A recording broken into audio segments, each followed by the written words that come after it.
Muito bom dia a todos, muito bom dia a todas. É uma imensa satisfação estarmos aqui, dando início a essa jornada cultural da OAB São Paulo, nessa semana em que se comemora o Dia do Advogado. A importância da advocacia para a sociedade brasileira é incomensurável. Todos nós sabemos que, além de previsão constitucional, o papel da advocacia se mostra relevante em momentos em que se questiona o Estado de Direito, a democracia do nosso país, e momentos como esse de congressamento da advocacia, e no debate dos mais variados temas, certamente a gente encontra apoio e sustentáculo para o exercício da nossa atividade. Para mim é uma imensa honra fazer a abertura dessa jornada, uma jornada longa de 5 dias, com mais de 50 palestrantes. Certamente isso vai ficar marcado na história da nossa OAB, vai gerar aí mais acervo, mais conteúdo para pesquisa, mais inspiração para aqueles que buscam exercer melhor a sua atividade profissional. Agradeço a todos que estão presentes neste auditório, a todos que nos acompanham através do nosso canal do YouTube, e dizer que a gestão da OAB São Paulo prima pelo conhecimento, prima pelo aperfeiçoamento, como uma das formas de fortalecer a advocacia. Me coube falar um pouco da minha paixão, que é a advocacia criminal. E dentro desta área da advocacia criminal, são tantos aspectos, são tantas coisas que nós poderíamos abordar, então realmente fica até difícil você decotar dentro do dia a dia da advocacia criminal algo de relevante, algo que possa contribuir para a experiência dos colegas. Eu, como advogado criminalista há quase 25 anos, tenho muita satisfação de atuar, mas, ao mesmo tempo, enfrento grandes desafios, grandes angústias, como todo advogado criminal. Eu acredito que todos nós, quando ouvimos falar sobre prática criminal, que é o tema que foi proposto para essa palestra, logo vem à mente aquela frase, que na prática a teoria é outra. Na realidade, a gente constata que até a própria prática tem uma teoria própria, porque são muitos fatores que influenciam a atividade da advocacia criminal. Não só o direito, não só o direito penal, o processo penal, a Constituição, mas uma série de outros fatores externos que atingem sobremaneira a atuação do advogado criminal. Eu penso que trazer algumas questões aqui que me ocorreram ao longo dessa minha carreira pode nos ajudar a refletir sobre o nosso papel e sobre a nossa forma de atuação. Eu lembro que alguns anos atrás eu fui nomeado ainda, quando fazia parte do convênio da assistência judiciária, para atuar num caso de um réu pobre, de um réu que estava, segundo a justiça, foragido há 17 anos. Há 17 anos ele estava ali com mandado de prisão em aberto, foi preso e eu fui intimado naquela oportunidade da decisão de pronúncia. Era um caso de júri e, como ele estava foragido, o processo não seguiu. Ainda não vigia, à época, o artigo 366, que suspendia o prazo prescricional, quando o processo foi suspenso. E eu peguei o processo, a primeira coisa que eu verifiquei foi a ocorrência de uma nulidade processual. Inicialmente, o acusado havia ali sido denunciado por um homicídio simples, mas na decisão de pronúncia, sem nenhum tipo de aditamento, nem mesmo manifestação do Ministério Público, o juiz pronunciou o réu com um homicídio triplamente qualificado. Então, bati o olho, lógico que aquela questão técnica chamou a atenção, e a gente imagina que, diante de uma nulidade, qual que é o recurso adequado? Qual é o caminho técnico, talvez, adequado? Seria interpor um recurso daquela decisão de pronúncia. Seria o recurso interdistrito, cabível das decisões de pronúncia, já que eu estava sendo intimado da pronúncia. Mas ali permeou aquela situação uma questão prática.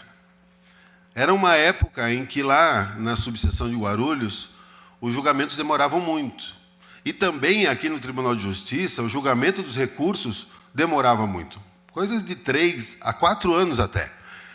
E aí eu vi ali um dilema: recorrer ou não recorrer daquela decisão que tinha uma nulidade tão cabal, tão evidente, né? Então já surge, já mostra como a prática na teoria, ou a teoria na prática é outra, porque algo que era óbvio, né? Se fosse um exame de ordem, se fosse uma prova, ou se fosse uma questão de concurso, né? Que o recurso seria cabível, mas naquela situação, se eu recorresse, eu estaria condenando aquele cliente, aquele assistido, a ficar preso ainda mais 3 ou 4 anos aguardando o deslinde do recurso. Eu, na oportunidade, assumi o risco e não recorri da decisão, daquela decisão de pronúncia, e fomos ao júri.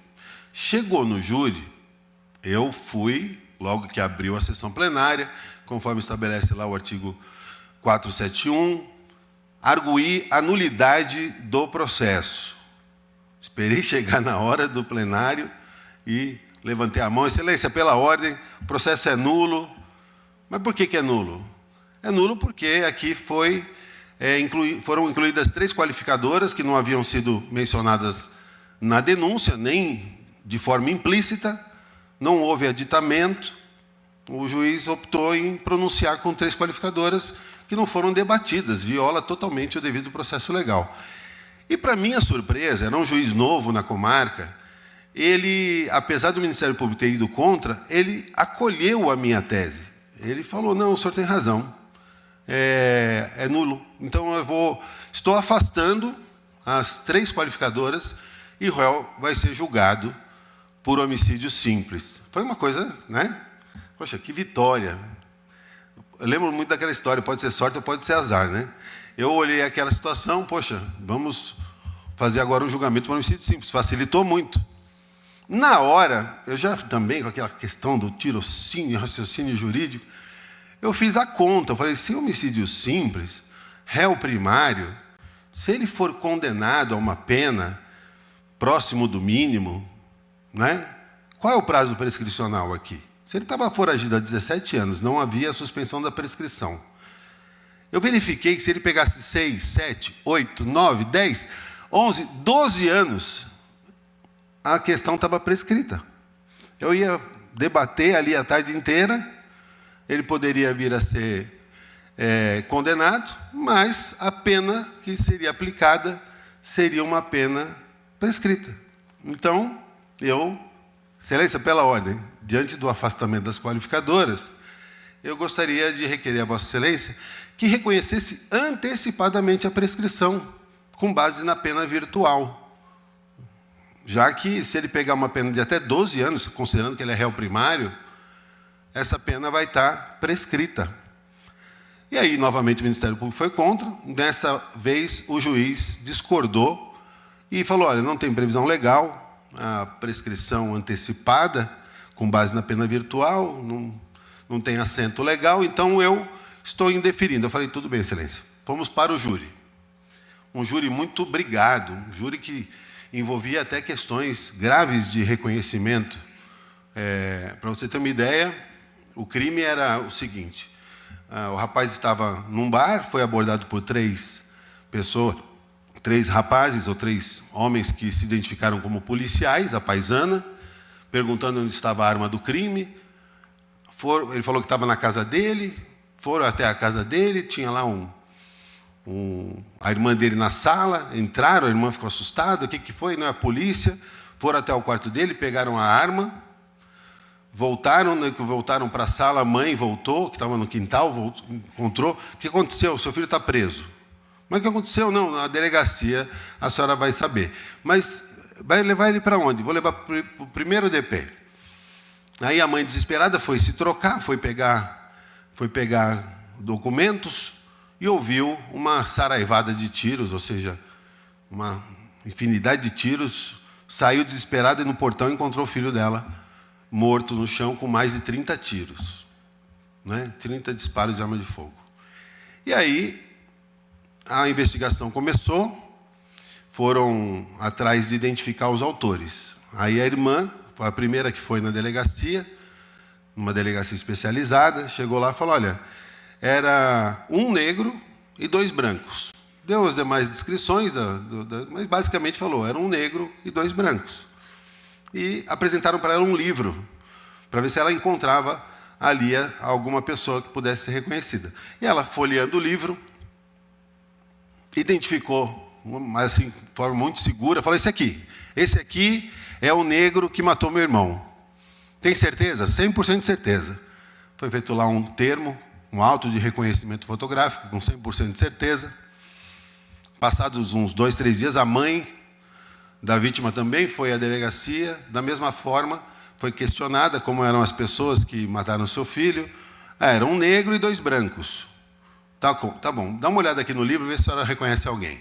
Pegou o livro, né, de fotografias. Aqui, é esse aqui. Reconhece esse aqui. É esse aqui? Com certeza, esse aqui é o negro que matou meu filho. E ela foi lá e fez um termo de auto de reconhecimento fotográfico daquela pessoa. Detalhe, era um negro diferente do primeiro. Então, a irmã reconheceu um e a mãe reconheceu outro negro. Quantos negros tinham? 1.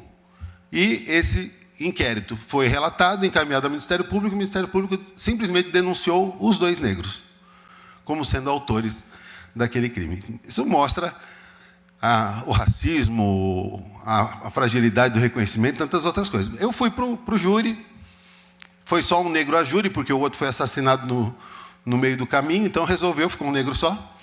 E aí nós fomos lá fazer o júri. E, para minha surpresa, os jurados condenaram o réu por 4 votos a 3. Perdi o júri. Mas eu estava relativamente tranquilo, porque a gente sabia, né, que, com base no histórico, com base nas regras penais, a pena dele seria ali fixada próximo do mínimo, e nós teríamos ali a prescrição.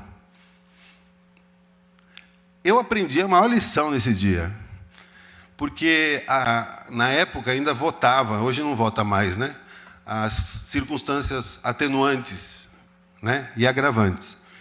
E foi reconhecida, inclusive, uma circunstância atenuante, que ele era menor de 21 anos na data do fato.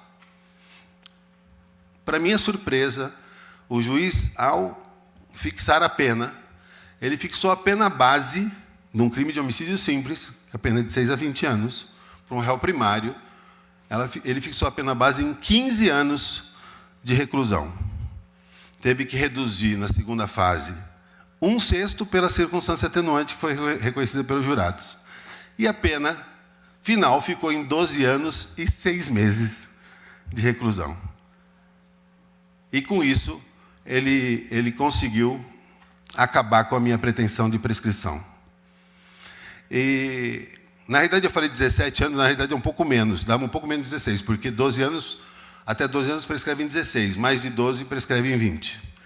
E acho que, não, na realidade, era por aí, acho que estava na faixa de 17. Então, eu saí dali muito abalado enquanto advogado. Muito abalado enquanto advogado. Daqui a pouco eu volto nessa história. Como que a sociedade vê o papel do advogado criminalista?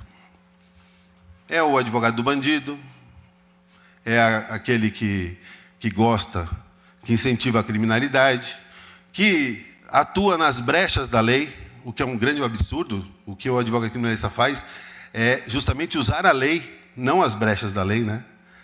É a lei nas suas peculiaridades, naquilo que beneficia o cliente. Então, há um preconceito muito grande, porque se confunde a figura do advogado criminalista com a figura do criminoso. Como também se confunde a figura do cidadão com o criminoso.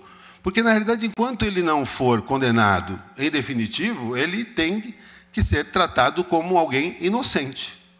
Então, aquela dureza, aquele ranço, aquela indignação com o crime, ele já pré-julga o cidadão acusado e já coloca na mesma vala o seu advogado. Mas, na realidade, o papel do advogado, o que é o advogado criminalista? O advogado criminalista não defende o criminoso, não defende o crime, ele defende o direito, ele defende as liberdades individuais. Na realidade, quando o advogado atua, ele fortalece as liberdades de toda a sociedade. Ele exerce um papel de resistência muito grande a um sistema autoritário, um sistema de pré-julgamento, um sistema que realmente pré-julga as pessoas. A gente, enquanto advogado criminalista, invariavelmente nada contra a correnteza. Quem começa a advogar na área criminal ou em qualquer área, imagina que aquilo que aprendeu nos bancos da faculdade, ou aquilo que a doutrina ou a jurisprudência estabelece, vai ser cumprido voluntariamente e obrigatoriamente pelos juízes, pelos delegados, pelos promotores. E a prática nos ensina que não. A prática nos mostra que, na realidade, a gente precisa fazer um esforço muito grande para fazer valer o direito, para fazer valer a jurisprudência, a doutrina, os entendimentos que a gente acha que se aplicam ao caso concreto.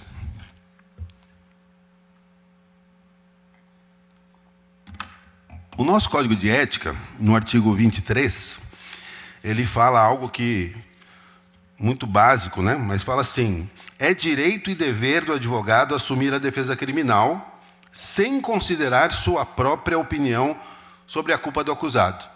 O que mais me perguntam é: mas o senhor defende mesmo sabendo que é culpado? O senhor dorme bem à noite? Fica com a consciência tranquila? Né? São coisas que o imaginário popular sempre volta à questão. E a questão é: defender um culpado ou inocente é a mesma coisa quando você está defendendo o direito da pessoa acusada, o direito da sociedade. Então, quando eu considero que um reconhecimento é nulo, eu não estou só trabalhando naquele caso concreto em que o meu cliente foi reconhecido. Eu estou fortalecendo o instituto do reconhecimento e protegendo todo o cidadão para evitar que alguém seja reconhecido indevidamente e possa correr ali o risco de ser acusado, envolvido, preso, incriminado numa situação que não participou. Quando eu sou ali intransigente em exigir que, para que alguém ingresse num domicílio, faça uma busca, tenha um mandado, que o mandado seja bem fundamentado, eu, na realidade, estou fortalecendo o direito à inviolabilidade do domicílio de toda a cidadania. Da mesma forma, quando eu me oponho à utilização da interceptação telefônica como a primeira fonte de investigação, eu estou protegendo o sigilo das telecomunicações de toda a cidadania. E lógico que, no caso concreto, se ela foi violada, aquilo tem que ser reconhecido. Agora, não pensem vocês que você vai falar, você vai apontar e o juiz vai atender, o promotor vai concordar. Né? A gente imagina que o promotor de justiça, né, o fiscal da lei, como diz, ele vai ser o primeiro a discordar de uma violação de garantias. Não, quem é fiscal da lei de verdade é o advogado. É o advogado que vai ali, vai brigar e vai fazer com que aquele direito, aquela garantia seja respeitada. Esse caso do meu cliente, que foi condenado, e que foi aí realmente feito um justiçamento pelo juiz, eu tenho um final feliz, graças a Deus, né? Mas não foi fácil.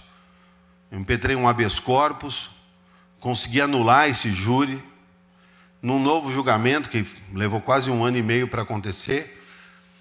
O Ministério Público chegou lá, um novo promotor designado, pediu a absolvição do cliente, depois dele ter ficado preso indevidamente, ter sido reconhecido do jeito que foi, de ter sido negada a prescrição do delito. Uma pessoa que, nos 17 anos que constou como foragido da justiça, tinha carteira assinada, trabalhava na mesma empresa. Então, a gente verifica ali que o papel do advogado criminalista, às vezes, ele exige resiliência, ele exige a gente persistir, a gente levantar a cabeça, bater a poeira, dar a volta por cima. E isso é todo dia. Como também, quando a gente consegue uma vitória, também não dá para deitar em berço esplêndido, porque no dia seguinte já tem uma outra provação, uma outra derrota. O criminalista, eu tenho para mim, não escolhe causas, especialmente pelo rótulo. Acho que o criminalista que escolhe causas pelo rótulo, o que eu digo por rótulo? Pelo tipo de crime. Eu sou criminalista, mas eu não advogo em tráfico, estupro, sei lá. O criminalista que tem muitos pudores, ele está pré-julgando já a pessoa que está sendo acusada. Eu sempre fui muito reticente com uma afirmação que é muito corrente dentro do mundo jurídico, que o advogado é o primeiro juiz da causa. Eu acho que, se a gente analisar essa frase sobre o aspecto de analisar a viabilidade da causa, né? Alguém chega, propõe, olha, eu tenho aqui uma causa e eu quero propor, e eu tenho ou não tenho direito, acho que essa análise, tudo bem, você falar que o advogado é o primeiro juiz da causa, mas tem algumas pessoas que levam esta afirmação para julgar o cliente. Imagino que o advogado é aquele que julga o cliente. Não, o advogado não julga. Quem julga é o judiciário. O advogado apresenta alternativas, apresenta questionamentos. O Código de Ética ele é mais detalhado quando ele vai no parágrafo único e fala assim, não há causa criminal indigna de defesa, cumprindo ao advogado agir com destemor, como defensor, no sentido de que a todos seja concedido tratamento condizente com a dignidade da pessoa humana, sob a égide das garantias constitucionais. Se a gente tiver isso aqui como norte na advocacia criminal, a gente tem que ler isso aqui com frequência, a gente sai do papel de julgador. Algo que também a gente não pode aceitar em matéria criminal é o papel de coadjuvante no processo. Ninguém contrata um advogado para ser um acompanhante de luxo. Eu sempre levei muito isso na minha prática da advocacia. Eu tenho que protagonizar no processo. Não é aparecer, mas eu tenho que conduzir o processo. Eu não posso entrar no processo e ficar esperando ver o que vai acontecer, que prova vai ser produzida, o que o juiz vai dizer. Eu tenho que trabalhar para que a decisão ela ocorra na linha correta. Se tiver alguma coisa acontecendo no meio do caminho, eu tenho que ter a coragem, a prontidão para cobrar, para indicar e para corrigir. Então, quando a gente fala de o advogado é um defensor das liberdades, é nesse sentido. Muita gente me pergunta assim, mas como que eu sei se eu tenho vocação para ser advogado criminalista? Eu brinco que leia a denúncia. Se você acreditar, você não tem vocação. Se o advogado ele não questiona, ele não, fica indignado, se ele fala assim, espera um pouquinho, mas com base no que foi feita essa afirmação? Com base no que foi construída essa tese? Se o advogado ele se conforma com afirmações feitas unilateralmente pela autoridade policial, pelo Ministério Público, muitas vezes no início do processo, ele está mostrando ali que tem uma falha na sua atividade profissional. Ele tem que duvidar. O advogado é questionador. Chega a ser chato às vezes, né? Mas ele tem que falar, tá bom, a afirmação é essa, me mostre a prova. E do outro lado, o advogado não tem que ficar numa situação somente, na minha ótica, né? Somente passiva, aguardando, só para questionar a prova. Também temos que buscar alternativas, ainda mais hoje, em que há toda uma sanha punitivista. A gente imagina que o processo penal existe para punir. E acho que o advogado criminalista tem que lembrar que, na realidade, o direito penal e o processo penal, na realidade, são garantias do cidadão. Não são feitos para punir. Zaffaroni, um grande jurista argentino, ele fala que o direito penal e o processo penal constituem um dique de contenção do poder punitivo. É a limitação do poder punitivo. É o direito penal que fala que só se pune aquela conduta que previamente a lei estabeleceu como criminosa. Só se aplica uma pena previamente estabelecida. Artigo 1º do Código Penal. Não há crime sem lei anterior que o defina, nem pena sem prévia cominação legal. Da mesma forma, as regras processuais estabelecem a forma em que o processo deve ocorrer. Uma garantia fundamental do cidadão é o devido processo legal, segundo o qual ninguém pode ser privado nem da sua liberdade, nem dos seus bens, sem a observância do devido processo legal. E o nosso papel enquanto advogados é lembrar isso a todo momento. A todo momento a gente tem que colocar o processo no rumo, o processo no seu trilho, sob pena da gente ser ali um passageiro, ser um acompanhante de luxo. Então, quando eu vou à delegacia, eu tenho que saber o que pode ou não acontecer numa delegacia. Eu tenho que saber o que o delegado pode ou não fazer. Estava eu, em certa oportunidade, numa delegacia, o delegado mandou tirar fotos do meu cliente. E eu falei, não, o senhor não pode fazer isso. Meu cliente já é identificado civilmente, não faz sentido o senhor tirar fotos do meu cliente, para colocar num livro que amanhã vai ser reconhecido por alguém, né? Não, mas não tem nada, se ele não deve, quem não deve não teme. Aí a grande mentira que se conta, né? Quem não deve não teme, né? Eu falei, não, o senhor não vai falar, não, mas a lei me autoriza. Eu falei, não, a lei não autoriza. Não, a lei autoriza, está aqui, ó. Aí pegou a lei lá de identificação pessoal, da investigação, e falando que caberia ali a identificação. Eu falei, não, aqui fala autoridade judiciária.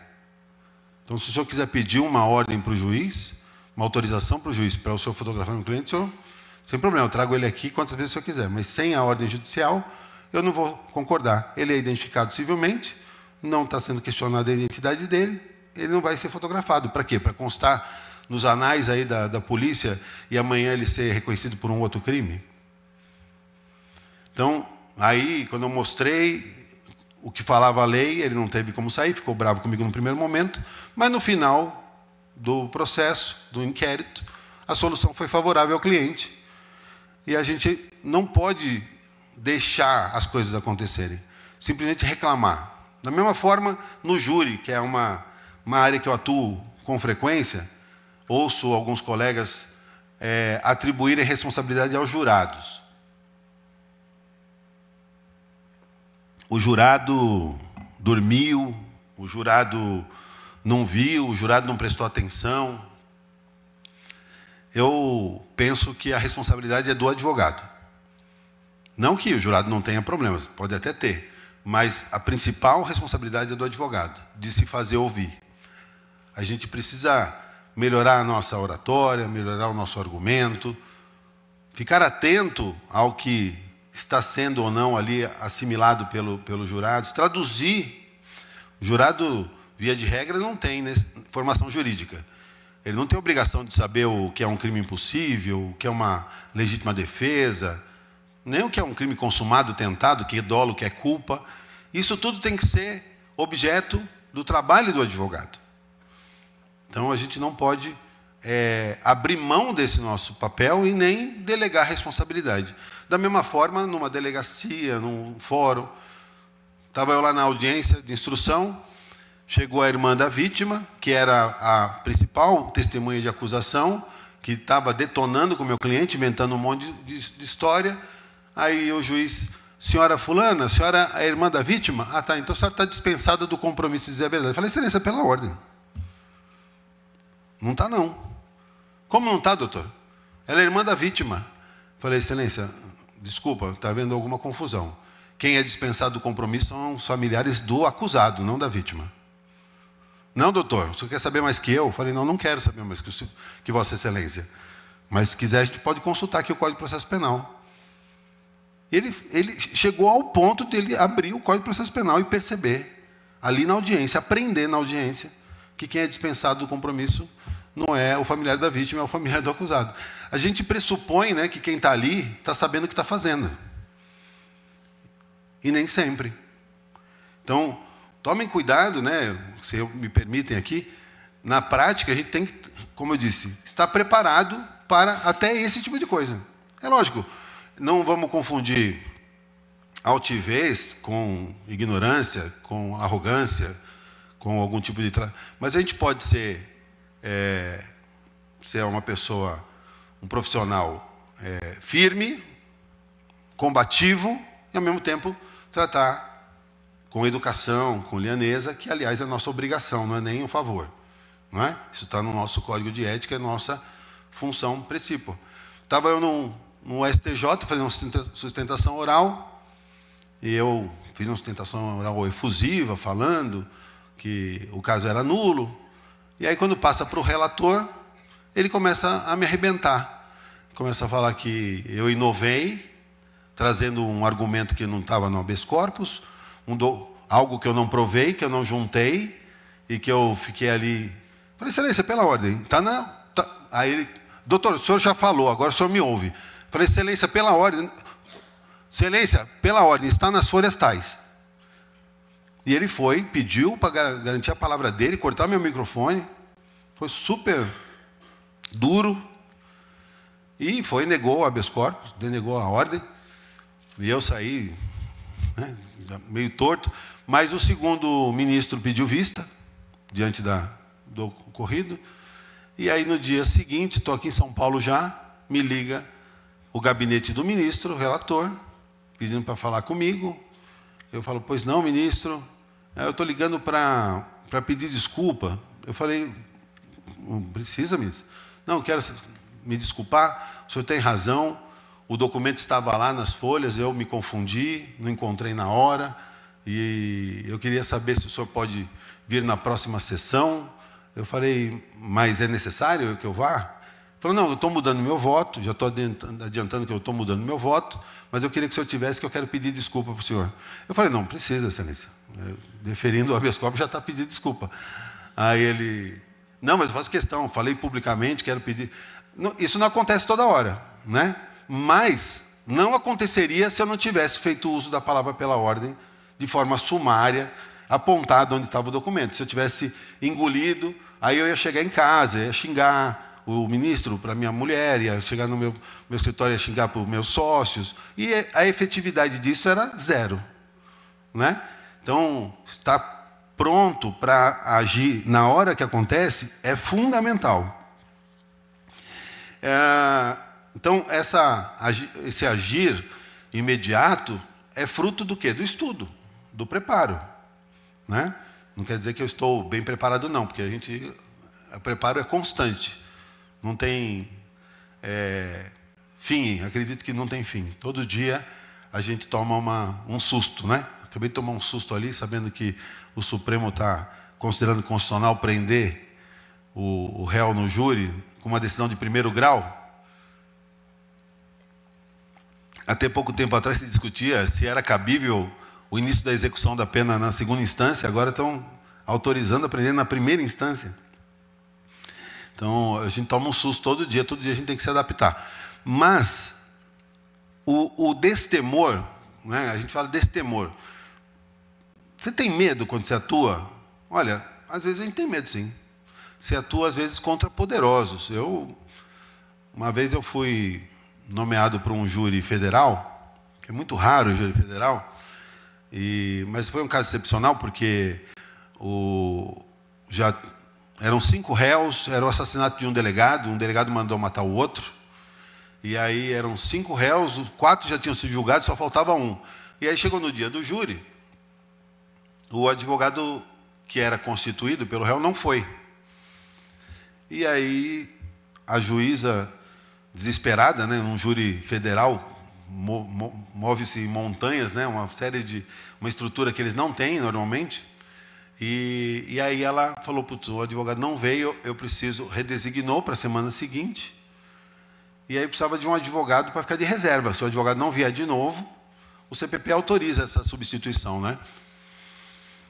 E aí a minha fama acabou ajudando, né, a me indicarem. Doutor Alexandre. Doutor Alexandre? Quem é o doutor Alexandre? O doutor Alexandre faz júri. Posso falar com ele? Posso falar. Aí ele me ligou para saber se eu aceitaria essa incumbência. Pelo telefone, eu aconselho a ninguém aceitar nada. Porque eu falei, não, tudo bem. É só a de cautela, né? É só, no caso, o advogado vai, né? Tudo bem. Aí, só pode vir aqui amanhã? Posso. Era uma quarta-feira, o júri era na segunda-feira. Cheguei lá, eu falei, então eu vim aqui. O senhor aceita a nomeação? Aceito, excelência, sem problemas. A senhora tem como providenciar a cópia do processo? Não, eu já mandei providenciar. Fulano, traz o que é o processo? Aí veio num carrinho desse tamanho, assim. 22 volumes de processo. É bastante, doutor. O senhor aceita mesmo? Falei, não, tudo bem, eu aceito. Pode deixar. Tinha aula, tinha tudo, eu cancelar tudo que eu tinha pela frente para estudar o processo. Porque não dá também para chegar lá e num susto, né? Aí, para piorar, ela falou assim, ela estava, né, curiosamente nesse dia, acabou ficando bom para mim isso aí, que ela estava conversando com outro juiz, um juiz estadual, estava lá no gabinete quando eu entrei, aí era um juiz que eu conhecia, já tinha feito alguns júris com ele, era o doutor Emanuel Brandão. Aí ele, ô doutor Alexandre, eu falei, ô doutor Emanuel, tudo bem? Então, eles eram amigos, né? Aí ele falou para ela, falou para a juíza, falou assim, é ele que você vai nomear para o júri? Ela falou, é. Ele falou assim, se você não nomeava, não. Não nomeava, não. Aí ela falou, por quê? Ela tomou um susto assim, falou, porque perigo ele absolver. Falou, doutor, não corre esse risco. A juíza falou isso. Pegou um CD e falou, doutor, está aqui, ó, esse aqui é o CD, é a confissão do seu cliente. Eu falei, ele confessou? Confessou em vídeo, 40 minutos de confissão. Imagina, 22 volumes, um CD.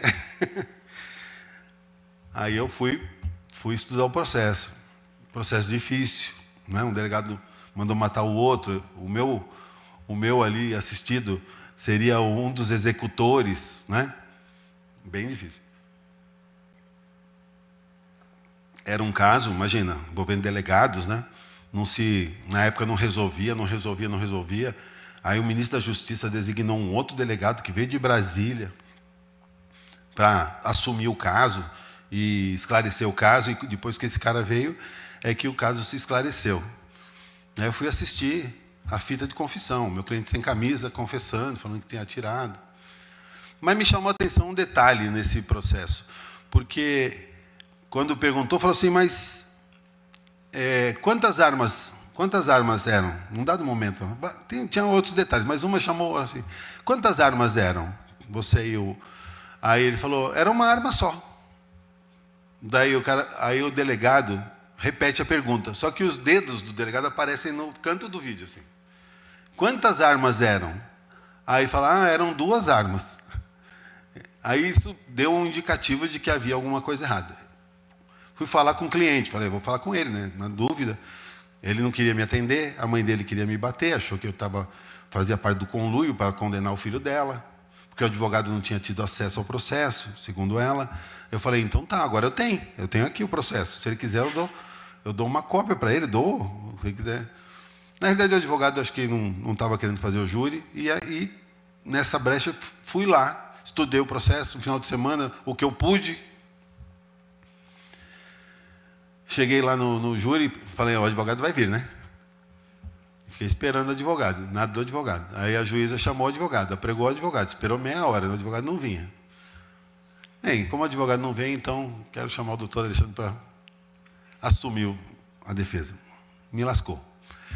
Aí eu fui fazer, tinha um grande advogado na acusação, na assistência de acusação, e foi um júri difícil. E aí o assistente ficou por último. Aí quando o assistente, ele estava encerrando, ele virou e falou assim, Marcelo, nem sabia quem era o Marcelo. Marcelo, você tem aí pode passar o áudio que eu deixei aí para você no ponto? Marcelo era um assistente lá que eu não sabia nem que existia, que estava lá com um negócio com a fita de uma gravação que eu também não sabia que existia, porque foi tudo em cima da hora, né? Aí passou uma gravação, era do meu cliente, ele falando com a mulher dele. E aí, na realidade não era do meu cliente, era de um Correl. O Correl falando do meu cliente, falando que o Carlinhos matou o delegado, não sei o quê, agora está querendo tirar o da reta, não sei o quê. Meu, acabava com a minha defesa. Acabava com a minha defesa. E ele encerrou o debate. A juiz, então vamos agora, algum jurado precisa fazer uso do toalete, já vamos passar para a defesa. E eu desesperado, aí um jurado levantou a mão, eu falei, graças a Deus, o jurado levantou a mão para ir no banheiro. Aí eu olhei para trás, aquela pilha gigante de processo. Tinha um apenso que eu não tinha lido. Tinha vários apensos de cópia. Tinha um apenso. Falei, pega esse. De tamanho, tinha uma estagiária comigo. Pega para mim aquele apenso ali. Aquele ali eu não li. Aí eu não penso desse tamanho assim.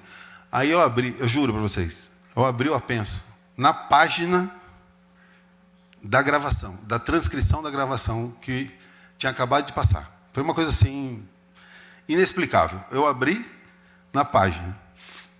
Aí eu li, aí eu voltei um pouquinho, 2, 3 folhas, fui lendo. 2, 3 folhas antes, numa ligação anterior, que esse rapaz tinha feito com a mulher dele, a mulher dele tinha falado o seguinte, amor, estou achando estranho aqui o negócio. O que foi? Estou ouvindo os ruídos aqui no telefone. Um negócio diferente aqui no telefone. Ele falou, ixi, está grampeado. Me grampearam. Aí o que ele fez? Numa ligação seguinte, ele foi lá e incriminou o meu cliente. E aí juntou... por que eu lembrei disso? Porque eu tive que bater de frente com os delegados. Era uma acusação de tortura. Delegado da Polícia Federal. Foi uma coisa... E acabou tendo o resultado... ele foi absolvido por 6 votos a 1, ainda perdi um voto. Mas foi algo assim... impressionante. E o que chamou muito a atenção foi essa questão de você ter coragem. Você não tem medo, não? Às vezes que eu passei mais medo foi quando eu bati de frente com polícia. Né? Porque às vezes você tem que confrontar. E é difícil, né? Porque você está no interesse do seu cliente e nem sempre você tem elementos para fazer esse confronto. Então, agir com coragem, enfrentar adversidades é algo que a gente também tem que ter. Queria saber como está o meu tempo. Eu acabei não pegando o celular. Faltam 10 minutos. Então, nós temos que saber que nós, advogados criminalistas, compartilhamos a mesma trincheira. Eu não sei se nas outras áreas é assim, mas no criminal é muito importante que a gente defenda as mesmas bandeiras para que elas possam ganhar força e virar um entendimento dominante. Com muita alegria, eu vi recentes mudanças na questão do reconhecimento, algo que eu me debato desde o início da minha carreira. Já tive tantas situações assim absurdas de reconhecimento. Tive um caso em Minas Gerais, um caso grande, daquelas quadrilhas que assaltam bancos. O meu cliente foi preso como sendo participante daquela quadrilha. Quando houve o assalto, tinha um monte de refém, policiais foram reféns, delegados foram reféns, até um juiz foi refém no processo. Foi uma coisa assim, de cinema. Quando foram ouvidos na delegacia, todos, sem exceção, disseram que não era possível reconhecer os assaltantes. Porque eles estavam todos com roupa camuflada, com luvas e com balaclava, com uma máscara. Então, todos falaram isso, que não era possível sequer descrever os autores do crime. Aí o meu cliente é preso 2 anos depois, numa outra situação. Ele é apresentado para a imprensa como sendo um dos maiores assaltantes de banco do país. Na imprensa, sai no jornal, sai na TV, noticia na rádio. No dia seguinte ele é levado para essa cidade e chega lá e 10 pessoas, 7 policiais militares, 2 delegados e o juiz reconhecem ele sem sombra de dúvida. A única prova que tinha no processo contra ele era o reconhecimento pessoal. 10 reconhecimentos pessoais. E um juiz, 2 delegados. Como você refuta uma acusação dessa? Como que você fala? Isso aí foi, acho que em 2008, 2009. Foi ali que eu conheci a tese, o estudo das memórias falsas. Mas desde então, eu sempre bati nessa tecla.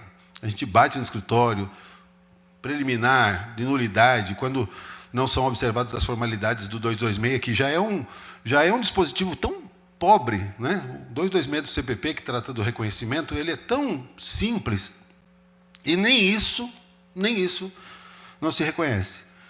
Mas, assim, de tanto a gente bater, eu falo a gente enquanto defensores, todos na mesma trincheira, né? Chegou lá ao ponto do ministro Rogério Schietti, num habeas corpus, reconhecer a nulidade, a imprestabilidade de um reconhecimento fotográfico. Chegou ao ponto de montar um grupo de estudos e agora, no final do ano, ter sido editada uma resolução do CNJ 484/2022 que disciplina todo o reconhecimento, falando da questão da contaminação do reconhecimento. Nós temos que fazer de forma intransigente, de forma incansável, a defesa dessas bandeiras.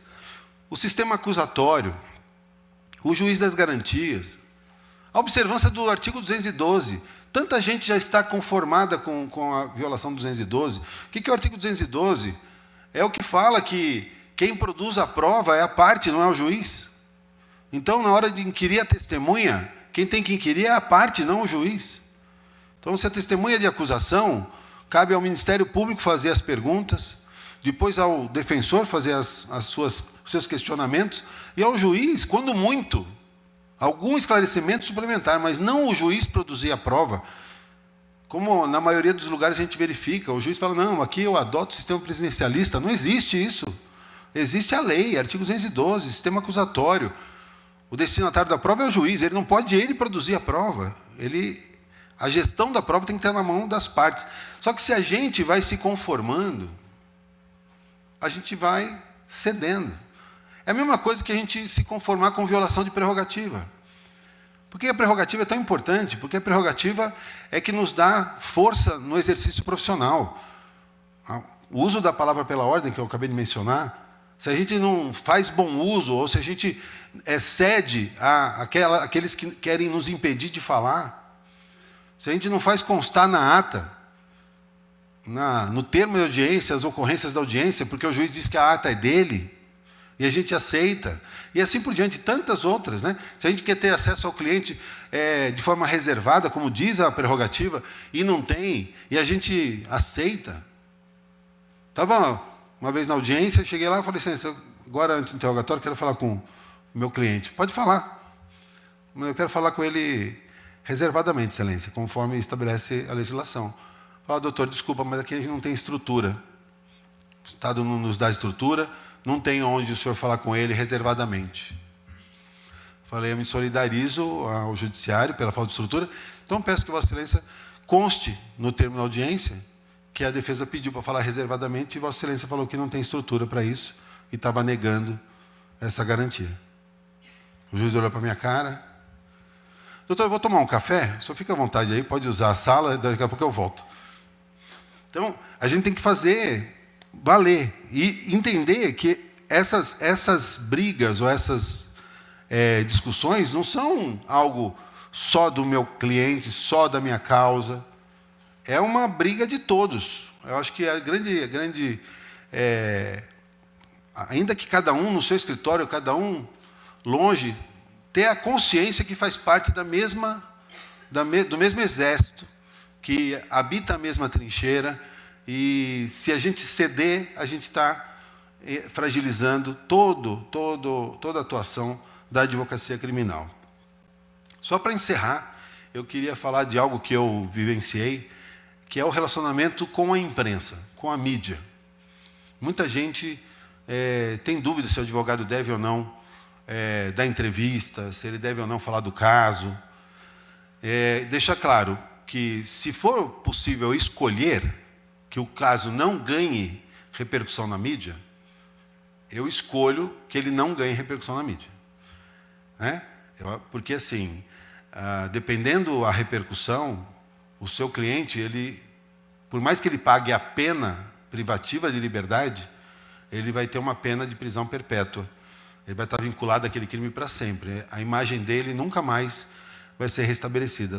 Para a sociedade, o tempo não passa. Então, quando um cliente ele é exposto na mídia, né, isso é um dano irreversível.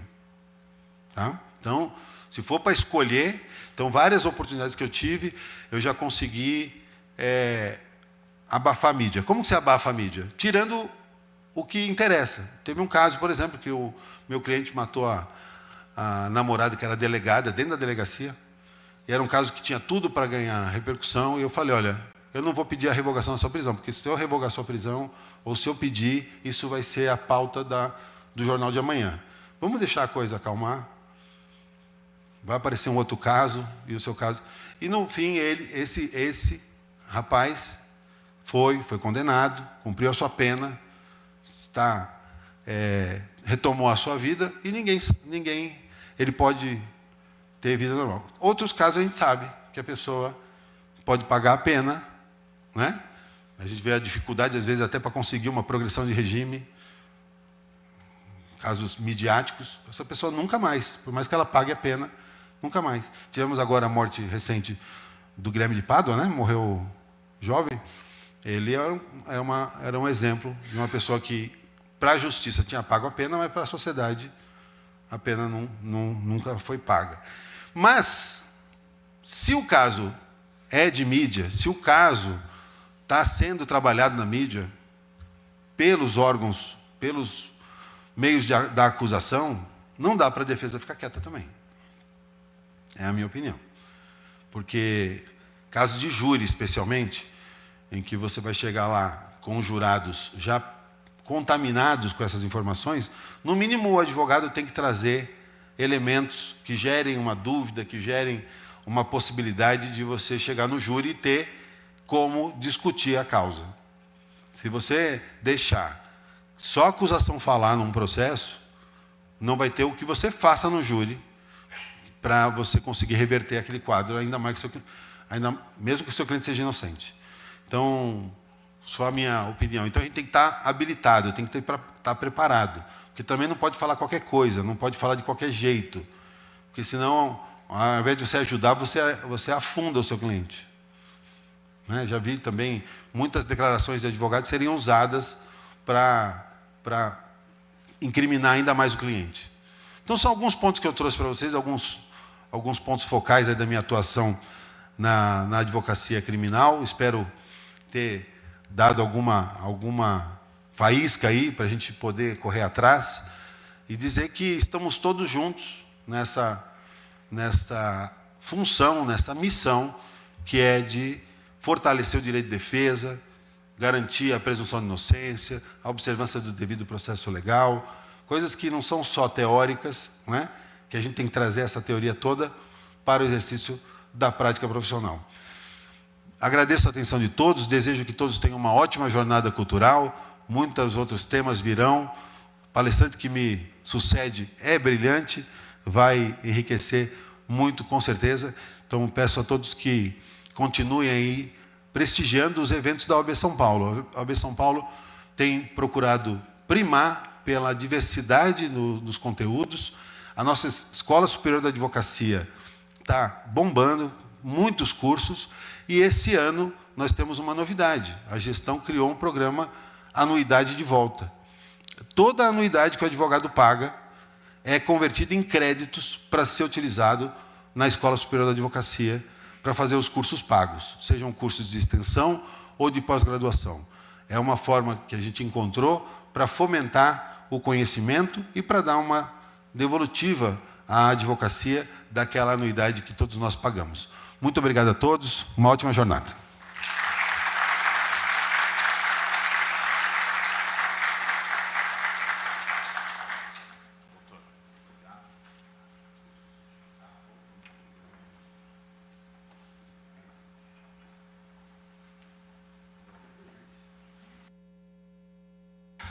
Muito obrigado, doutor Alexandre de Sá Domingues, nosso diretor-tesoureiro. Como os senhores já perceberam, entregamos a ele o certificado e também um mimo, agradecendo a participação e a brilhante explanação.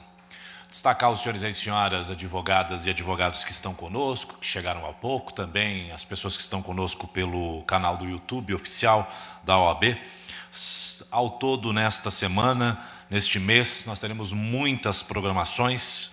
Para que os senhores entendam, nessa semana especial da Advocacia Paulista, são 35 painéis com mais de 50